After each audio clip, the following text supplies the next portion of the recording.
പിതാവിൻ്റെയും പുത്രൻ്റെയും പരിശുദ്ധാത്മാവിൻ്റെയും നാമത്തിൽ ആമേൻ.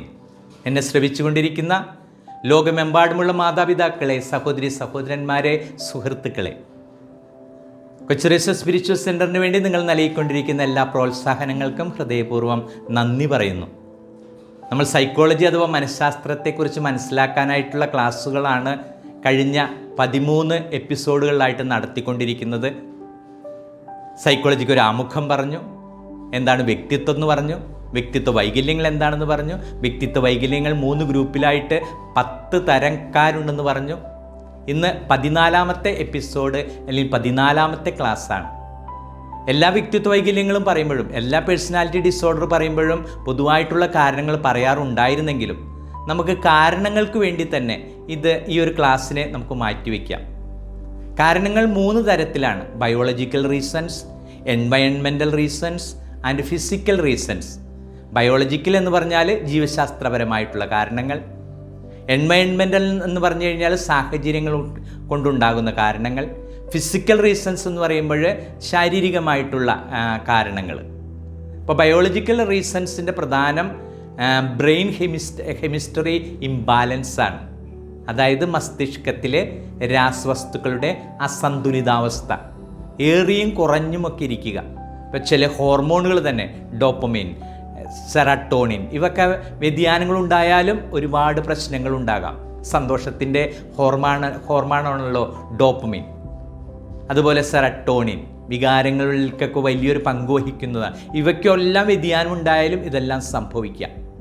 അപ്പോൾ അതാണ് ഒന്നാമതായിട്ടുള്ള കാരണങ്ങൾ. രണ്ടാമതായിട്ട് ജെനറ്റിക് റീസൺസ്, അതായത് ജനിതകപരമായിട്ടുള്ള കാരണങ്ങൾ.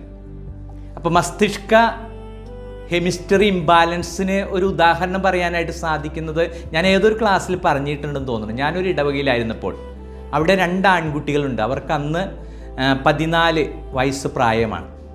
2 ആൺകുട്ടികൾ ഒരുമിച്ചാണ് സൈക്കിളിൽ വരുന്നത്. ഒരാൾ സൈക്കിൾമ അവനെ മുൻപിലിരുത്തി കൊണ്ടുവരും. കാണുമ്പോൾ വലിയ കുഴപ്പമൊന്നുമില്ല. പക്ഷെ ഒരാൾക്ക് മാനസികമായിട്ടുള്ള അല്പം തകരാറുണ്ട്. അതിനവൻ്റെ ഇരട്ട കുട്ടികളാണ്, നല്ല മിടുക്കന്മാരായുള്ള കുട്ടികളാണ്. അതിന് കാരണം പറയുന്നത്, ആദ്യത്തെ കുട്ടി നന്നായിട്ട് പുറത്തേക്ക് വന്നു ഗർഭപാത്രത്തിൽ. രണ്ടാമത്തെ കുട്ടി പുറത്തു വരാൻ താമസിച്ചപ്പോൾ ഇവർ തലയിൽ ഒരു ചവണുപയോഗിച്ച് വലിച്ചെടുത്തെന്ന് പറയുന്നത്. അങ്ങനെ ഇത് ചുരുങ്ങിപ്പോയതാണ് കാരണമായി. അപ്പോൾ അങ്ങനെയും മസ്തിഷ്ക വ്യതിയാനങ്ങൾ സംഭവിക്കും. തലച്ചോറിൻ്റെ രാസവസ്തുക്കൾക്ക് അസന്തുലിതാവസ്ഥ സംഭവിക്കാം. അല്ലാതെ ജനിതകമായിട്ടുള്ള കാരണങ്ങളുണ്ട്. ജനിതകപരമായിട്ടുള്ള കാരണങ്ങൾ പറയുമ്പോൾ ഇപ്പം നമുക്കറിയാം, 15-ാമത്തെ ആഴ്ചയിൽ തുടങ്ങി ഗർഭപാത്രത്തിലായിരിക്കുന്ന കുട്ടിക്ക് അമ്മയുടെ ഓരോ നിമിഷത്തെ വികാരങ്ങളും മനസ്സിലാക്കാനായിട്ട് സാധിക്കും. കാരണം അമ്മയിലൂടെയാണല്ലോ കുട്ടി ശ്വസിക്കുന്നത്. ഇപ്പം അമ്മയ്ക്ക് സ്ട്രെസ് ഉണ്ടെങ്കിൽ, ആങ്സൈറ്റി ഉണ്ടെങ്കിൽ, ഇനി ദേഷ്യക്കാരിയാണ്, എന്തെല്ലാം വികാരങ്ങളുണ്ട്, ഇതെല്ലാം കുട്ടി ഒപ്പിയെടുത്തുകൊണ്ടിരിക്കും. അത് വലിയൊരു കാരണം തന്നെയാണ്. കുട്ടിക്ക് സ്ട്രെസ് ഉണ്ടെങ്കിൽ, ആങ്സൈറ്റി ഉണ്ടെങ്കിൽ പെട്ടെന്നൊന്നും ജനിക്കുമ്പോൾ തന്നെ ഒന്നും അത് കണ്ട് എന്ന് വരുന്നില്ല. സാധാരണയായിട്ട് ഒരു രോഗലക്ഷണം ആരംഭിക്കുന്നത് ഏകദേശം ടീനേജ്, കൗമാരം കഴിയുമ്പോഴോ യൗവനം തുടങ്ങുമ്പോഴൊക്കെ ആയിരിക്കാം.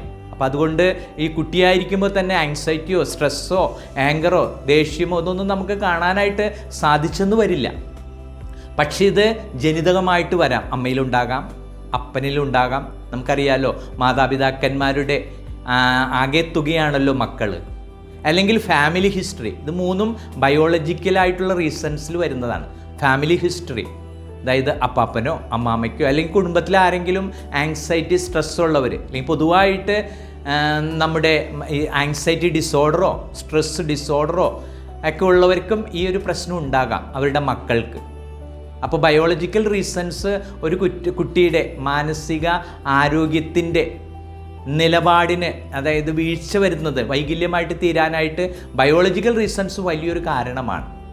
ഒന്നുകിൽ നമ്മൾ മുൻപ് പറഞ്ഞതുപോലെ തലച്ചോറിലെ രാസവസ്തുക്കളുടെ അസന്തുലിതാവസ്ഥയായിരിക്കാം, അല്ലെങ്കിൽ അമ്മയിൽ നിന്നോ അപ്പനിൽ നിന്നോ അല്ലെങ്കിൽ കുടുംബ പാരമ്പര്യത്തിൽ നിന്നോ കുട്ടിക്ക് ലഭിച്ച, സർവോപരി മാതാവിൽ നിന്ന് സ്ട്രെസ്സായിരിക്കാം, ആങ്സൈറ്റി ആയിരിക്കാം, അല്ലെങ്കിൽ ദേഷ്യ സ്വഭാവമായിരിക്കാം, അല്ലെങ്കിൽ ഏറിയും കുറഞ്ഞു നിൽക്കുന്ന വികാരപ്രകടനങ്ങളൊക്കെ ആയിരിക്കാം.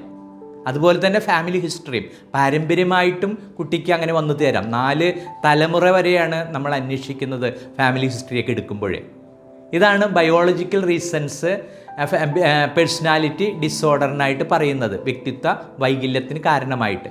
ഇനി എൻവയൺമെൻറ്റൽ റീസൺസ് ഉണ്ട്. എൻവയൺമെൻറ്റൽ റീസൺസ് എന്ന് പറഞ്ഞാൽ സാഹചര്യങ്ങളിൽ നിന്നും കുട്ടി അനുഭവിക്കേണ്ടി വരുന്ന ബുദ്ധിമുട്ടുകളെയാണ്. അതായത് അബ്യൂസസ്, ചൈൽഡ് അബ്യൂസ് ഒന്നില്ലെങ്കിൽ ശാരീരികമായിട്ടായിരിക്കാം, അല്ലെങ്കിൽ മാനസികമായിട്ടായിരിക്കാം.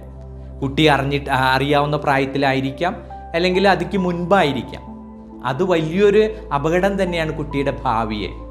പിന്നെ മാതാപിതാക്കളുടെ അവഗണനയായിരിക്കാം, ക്രൂരമായിട്ടുള്ള പീഡനങ്ങളായിരിക്കാം, അല്ലെങ്കിൽ കൂട്ടുകാരിൽ നിന്നോ അയൽക്കാരിൽ നിന്നോ ബന്ധുക്കളിൽ നിന്നൊക്കെ ലഭിച്ച ശാരീരികവും മാനസികവുമായിട്ടുള്ള പീഡനങ്ങളൊക്കെ ആയിരിക്കാം.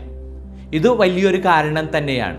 പിന്നെ സാഹചര്യത്തിൽ എൻവയൺമെൻറ്റൽ റീസൺസിൽ നമ്മൾ ഒരു കാര്യം കൂടി പറയും, ക്രോണിക്കൽ ഡിസീസസ്. അതായത് കുടുംബ പാരമ്പര്യത്തിലോ അല്ലെങ്കിൽ എന്നും വലിവ് ഉള്ള ഒരു കുട്ടിയാണെങ്കിൽ അങ്ങനെയും ഈ കുട്ടിക്ക് അസുഖങ്ങളൊക്കെ വരാം. അല്ലെങ്കിൽ തലച്ചോറിന്, അത് നമ്മളുടെ ഫിസിക്കൽ റീസൺസിലാണ് പറയുന്നത്, തലച്ചോറിനേറ്റ ക്ഷതം. അതായത് ശാരീരികമായിട്ട് കുട്ടി ജനിച്ചു, കുറച്ച് നാൾ കഴിഞ്ഞപ്പോൾ ഒരു അപകടം സംഭവിച്ചു, അപ്പോൾ അത് തലച്ചോറിനേറ്റ ഒരു ക്ഷതം, ഇതൊരു വലിയ കാരണമായിട്ട് നമ്മൾ പറയാറുണ്ട്. ഇവിടെയും എൻവയൺമെൻറ്റൽ റീസൺസിൽ പറഞ്ഞ ഒരു കാരണം തന്നെ ക്രോണിക്കൽ ഡിസീസസ്, അതായത് പാരമ്പര്യമായിട്ട് അവർക്കുള്ള അസുഖങ്ങൾ അല്ലെങ്കിൽ സ്ഥിരമായിട്ട് അനുഭവിക്കുന്ന രോഗങ്ങളും മാനസികമായിട്ടുള്ള അവസ്ഥയ്ക്ക് കാരണമായിട്ട് വരാം. ഇങ്ങനെ 3 കാരണങ്ങളാണ് പ്രധാനമായിട്ടും നമുക്ക് പറയാനായിട്ട് സാധിക്കുക. ഈ മസ്തിഷ്കത്തിലെ തലച്ചോറിലുള്ള രാസവസ്തുക്കളുടെ വ്യതിയാനങ്ങളാണ് സർവോപരി നമ്മൾക്ക് ശാസ്ത്രീയമായിട്ട് കണ്ടെത്തേണ്ടതായിട്ട് വരുന്നത്. ഇപ്പോൾ ഒരു സൈക്കോളജിസ്റ്റിൻ്റെ അടുത്ത് വരുമ്പോൾ, ഇപ്പം ഞാനൊരു കൗൺസിലറാണ്, അപ്പോൾ കൗൺസിലിങ്ങിൽ നമുക്കറിയാമല്ലോ, കൗൺസിലിങ്ങിൽ ഇങ്ങനെയുള്ള കേസസൊക്കെ വരുമ്പോൾ നമുക്ക് അത് ഒരു സൈക്കാട്രിസ്റ്റിൻ്റെ അടുത്തേക്ക് റെഫർ ചെയ്യാനേ സാധിക്കുകയുള്ളൂ. ഇപ്പോൾ സൈക്കോളജിസ്റ്റ് കൗൺസിലിംഗ് സൈക്കോളജിസ്റ്റായ ഞാൻ, എൻ്റെ അടുത്ത് വരുന്നൊരു പ്രശ്നം ഇപ്പോൾ ഒരു 3-4 ആഴ്ചയൊക്കെ ആയിട്ട് വലിയൊരു പ്രതിസന്ധിയിലാണ്. പ്രതിസന്ധിക്ക് കാരണം മനസ്സിലാക്കാൻ സാധിക്കുന്നില്ല, അല്ലെങ്കിൽ അതിജീവിക്കാൻ സാധിക്കുന്നില്ല. എന്ത് ചെയ്യും അച്ഛാന്ന് ചോദിച്ചു വരുമ്പോഴാണ് നമുക്കതിൻ്റെ റീസൺസ് മനസ്സിലാക്കി അവരെ കൊണ്ട് തന്നെ ഒരു തീരുമാനം എടുപ്പിക്കുക. കൗൺസിലിങ്ങിൽ യഥാർത്ഥത്തിൽ ക്ലയൻറ്റ്, വരുന്ന വ്യക്തി തന്നെയാണ് തീരുമാനങ്ങൾ എടുക്കുന്നത്, പ്രോബ്ലത്തിനൊരു പരിഹാരം കണ്ടെത്തുന്നത്. നിങ്ങൾക്കറിയാമല്ലോ, ഞാൻ ആദ്യത്തെ ഒരു ക്ലാസ്സിൽ പറഞ്ഞിട്ടുണ്ട്, കൗൺസിലിംഗ് എന്ന് പറഞ്ഞു കഴിഞ്ഞാൽ കൗൺസിലർ നല്ലൊരു ലിസണറായിട്ടിരിക്കുക എന്നുള്ളതാണ്. അവരെ കേട്ടുകൊണ്ടിരിക്കുമ്പോൾ അവർ പ്രശ്നങ്ങളൊക്കെ പറഞ്ഞുകൊണ്ടിരിക്കും. ഈ പ്രശ്നങ്ങൾക്ക് അവർ തന്നെ ഒരു പരിഹാരം കാണുകയും ചെയ്യുമെന്നുള്ളതാണ് കൗൺസിലിങ്ങിൻ്റെ ഒരു പ്രത്യേകത. കൗൺസിലിങ്ങിൻ്റെ വിജയവും അതുതന്നെയാണ്, നല്ലൊരു കേൾവിക്കാരനായിരിക്കുക, അവർക്ക് തുറന്ന് പറയാനായിട്ട് ഒരു സാഹചര്യം, ഒരു വേദി. അതായത് കൗൺസിലിക്ക് അല്ലെങ്കിൽ ക്ലയൻറ്റിന് അല്ലെങ്കിൽ വരുന്ന വ്യക്തിക്ക് ലഭിക്കുന്ന ആ വലിയ പ്രതീക്ഷ, വിശ്വാസമാണ് കൗൺസിലിങ്ങിൻ്റെ വിജയം. മറിച്ച് ഈ സൈക്കോളജിക്കലായിട്ട് പ്രോബ്ലം, പേഴ്സണാലിറ്റി ഡിസോർഡറൊക്കെ ഉള്ളവരെ നമുക്കത് മനസ്സിലാക്കാനേ സാധിക്കുകയുള്ളൂ, നമുക്ക് മനസ്സിലാക്കി അവരെ സഹായിക്കാനേ സാധിക്കുകയുള്ളൂ. ഐദർ ഒരു സൈക്കാട്രിസ്റ്റിൻ്റെ അടുത്തോട്ടോ അല്ലെങ്കിൽ ഒരു ഡോക്ടറുടെ അടുത്തേക്കോ. ഇപ്പോൾ ആത്മഹത്യാ പ്രവണത എന്നൊക്കെ പറഞ്ഞ് വരാറുണ്ട്.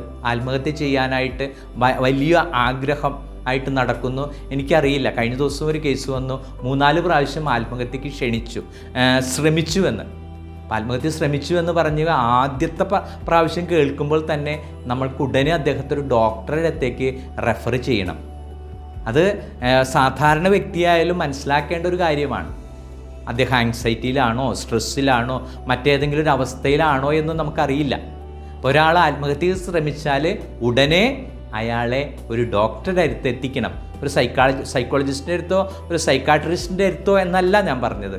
പെട്ടെന്ന് അദ്ദേഹത്തെ ഒരു ഡോക്ടറെ കാണിക്കണം. അപ്പോൾ അദ്ദേഹം വല്ല ഡിപ്രഷൻ എന്ന അവസ്ഥയിലാണെങ്കിൽ, അല്ലെങ്കിൽ ആങ്സൈറ്റിയോ സ്ട്രെസ്സോ എന്തെങ്കിലും അവസ്ഥയിലാണെങ്കിൽ ഡോക്ടർക്ക് അദ്ദേഹത്തിന് വേണ്ടതായിട്ടുള്ള മരുന്ന് നൽകി അദ്ദേഹത്തെ സഹായിക്കാനായിട്ട് സാധിക്കും. ഇത് സൈക്കോളജി പഠിച്ച കാലഘട്ടങ്ങളിൽ ഞാൻ തിയോളജിയോടൊപ്പം സൈക്കോളജി പഠിക്കും.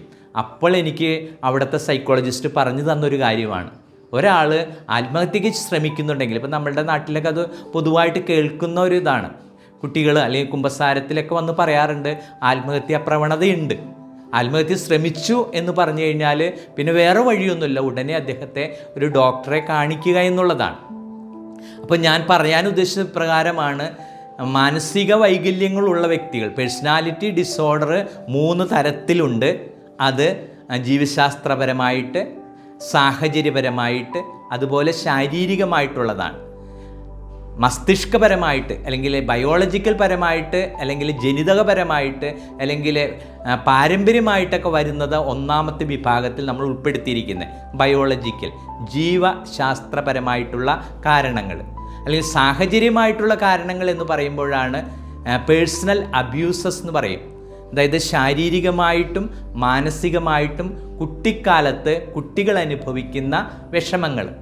അത് ശാരീരികമായിട്ടുള്ള ദുർവിനിയോഗമാകാം, അല്ലെങ്കിൽ മാതാപിതാക്കന്മാരുടെ അവഗണനയായിരിക്കാം, അല്ലെങ്കിൽ മാതാപിതാക്കന്മാരിൽ നിന്നോ ബന്ധുമിത്രാദിയിൽ നിന്നോ കെയർ ടേക്കേഴ്സിൽ നിന്നോ ലഭിച്ച ക്രൂരമായിട്ടുള്ള പീഡനങ്ങളാകാം.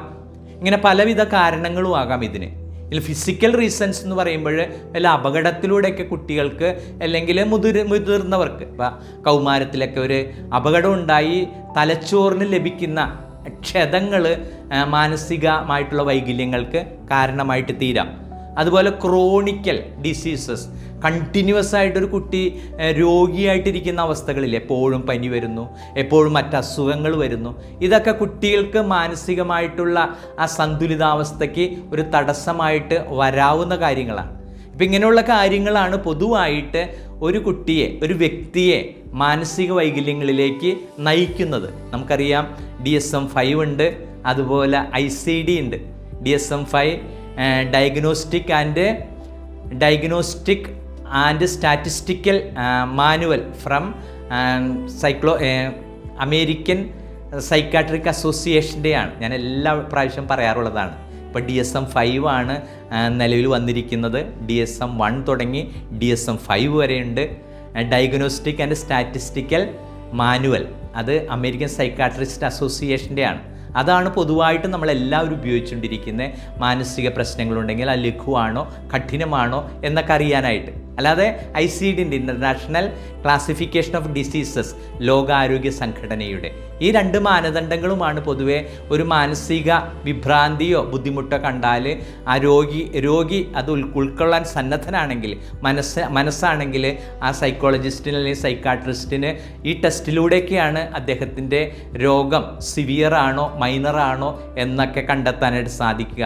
രോഗചികിത്സ ആവശ്യമാണ്, മരുന്നിൻ്റെ ആവശ്യമുണ്ടോ, അതുമല്ല തെറാപ്പി കൊണ്ട് ഇതൊക്കെ മാറാവുന്നതാണോ എന്നൊക്കെ മനസ്സിലാക്കാനൊക്കെ ഇതൊക്കെ സാധിക്കും. അപ്പോൾ നമ്മളുടെ അനുദിന ജീവിതത്തിൽ നമ്മൾ കണ്ടെത്തുന്ന, നമുക്ക് മറ്റുള്ളവർക്കും പറഞ്ഞു കൊടുക്കാനായിട്ട് സാധിക്കണം. ഒരു മാനസിക രോഗാവസ്ഥയ്ക്ക് അല്ലെങ്കിൽ ഒരു മാനസികാവസ്ഥയ്ക്ക് 3 കാരണങ്ങളാണ്. ബയോളജിക്കൽ, ജീവശാസ്ത്രപരമായിട്ടത്, എൻവയൺമെൻറ്റൽ, സാഹചര്യത്തിൽ നിന്ന് വരുന്നത്, അല്ലാതെ ഫിസിക്കൽ, ശാരീരികമായിട്ടുള്ള ക്ഷതങ്ങൾ കൊണ്ട് അല്ലെങ്കിൽ ദീർഘമായിട്ടുള്ള രോഗങ്ങൾ കൊണ്ടൊക്കെ വരുന്ന അസുഖങ്ങൾ. ഇതിന് ഇങ്ങനെയുള്ള വൈകല്യങ്ങൾ, പേഴ്സണാലിറ്റി ഡിസോർഡർ വരുമ്പോൾ അതിന് ചികിത്സയ്ക്കായിട്ട് ഇതുവരെ ഉപയോഗിച്ചുകൊണ്ടിരിക്കുന്ന മാനദണ്ഡങ്ങൾ: 1 diagnostic and statistical manual from American psychiatric association and international classification of diseases from ലോക ആരോഗ്യ സംഘടന. ഇത് രണ്ട് മാനദണ്ഡങ്ങൾ ഉപയോഗിച്ചാണ് ഒരു വ്യക്തിയെ, അദ്ദേഹം രോഗിയാണെങ്കിൽ അത് സിവിയർ ആണോ അല്ലെങ്കിൽ മൈൽഡ് ആണോ, ചികിത്സ ആവശ്യമുണ്ടോ, അതോ തെറാപ്പി ആവശ്യം മാത്രം മതിയോ, അതോ ഒരു സാധാരണ കൗൺസിലറുടെ അടുത്ത്, എന്നെപ്പോലെയൊക്കെയുള്ള ഒരു കൗൺസിലിംഗ് സൈക്കോളജിസ്റ്റിൻ്റെ അടുത്ത് പോയാൽ ഇതിനൊരു പരിഹാരം കാണാൻ സാധിക്കുമോ എന്നെല്ലാം മനസ്സിലാക്കാൻ സാധിക്കുന്നത് ഈ 2 മാനദണ്ഡങ്ങളിലൂടെയാണ്. സൈക്കോളജിസ്റ്റും സൈക്കാട്രിസ്റ്റുമാണ് സാധാരണയായിട്ട് ഒരു കൗൺസിലറുടെ അടുത്തേക്ക്, കൗൺസിലിംഗ് സൈക്കോളജിസ്റ്റിൻ്റെ അടുത്തേക്ക് ഇവരെ റെഫർ ചെയ്യുന്നതും. അപ്പോൾ ഇതെല്ലാം ഒന്ന് മനസ്സിലാക്കിയിരിക്കുക. ഇനി ജീവിതത്തിൽ സാധാരണമായിട്ടുള്ളൊരു പ്രശ്നങ്ങളൊക്കെ ആണെങ്കിൽ നിങ്ങൾക്ക് ഒരു കൗൺസിലിംഗ് സൈക്കോളജിസ്റ്റിൻ്റെ, എന്നെ പോലുള്ള ഒരു വ്യക്തിയൊക്കെ നേരിട്ട് സമീപിക്കാവുന്നതാണ്. അനുദിന ജീവിതത്തിൽ വന്ന് പെടുന്ന കൊച്ചു പ്രശ്നങ്ങളൊക്കെ ആയിട്ട് ബുദ്ധിമുട്ടുകൾ വരുമ്പോൾ ഓടി വരാവുന്ന ഒരു വ്യക്തിയാണ് കൗൺസിലിംഗ് സൈക്കോളജിസ്റ്റ്.